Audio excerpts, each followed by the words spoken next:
நான் அவர் மகளாக வாழ ஆசைப்படுகிறேன். மற்றவர்களுக்கு விளக்கம் கொடுக்க வேண்டிய அவசியமில்லை. சக்தி மகேந்திரா. பன்முக திறமையாளரான பாலு மகேந்திரா இயக்குனர் மட்டுமல்ல, ஒளிப்பதிவாளர், ஆசிரியர், எடிட்டர் என பல அடைமொழிகளை அவருக்கு கொடுக்கலாம். இந்த சிற்பியிலிருந்து வெளிவந்த முத்துக்கள் தான் இயக்குனர் பாலா, வெற்றிமாறன், சீனு ராமசாமி ஆகியோர்.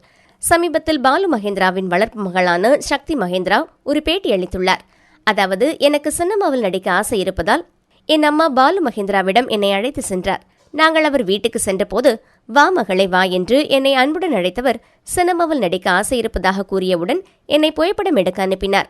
அதன் பிறகு சில நாட்கள் கழித்து என்னை அழைத்தவர், எனக்கு பெண் குழந்தை இல்லை, அதனால் உன்னை என் வளர்ப்பு மகளாக தத்தெடுக்க ஆசைப்படுவதாக என் அம்மாவிடம் கூறினார். 2010ஆம் ஆண்டிலிருந்து அவர் இறக்கும் வரை அவர் கூடத்தான் நான் இருந்தேன். நான் அவரை சந்திக்கும் போது எனக்கு வயது 11. என் அப்பா இறந்த சில மாதங்களிலேயே என் மீது அதிக பாசம் காட்டி என்னை நன்றாகவும் கவனித்துக் கொண்டார். ஆனால் வெளியில் இருப்பவர்கள், இந்த வயதில் உனக்கு ஒரு பெண் கேட்கிறதா என்று எங்கள் இருவரையும் தவறாக பேசினார்கள். அவர் குடும்பத்திலும் என்னை தவறாக பேசினார்கள். இந்த விஷயம் எனக்கும் அவருக்கும் நன்றாக தெரியும். ஆனால் எங்களுடைய ரிலேஷன்ஷிப்பை பற்றி நாங்கள் யாருக்கும் புரிய வைக்க வேண்டிய அவசியமில்லை. நான் என்றும் அவர் மகளாகவே தான் வாழ ஆசைப்படுகிறேன் என்று கூறினார்.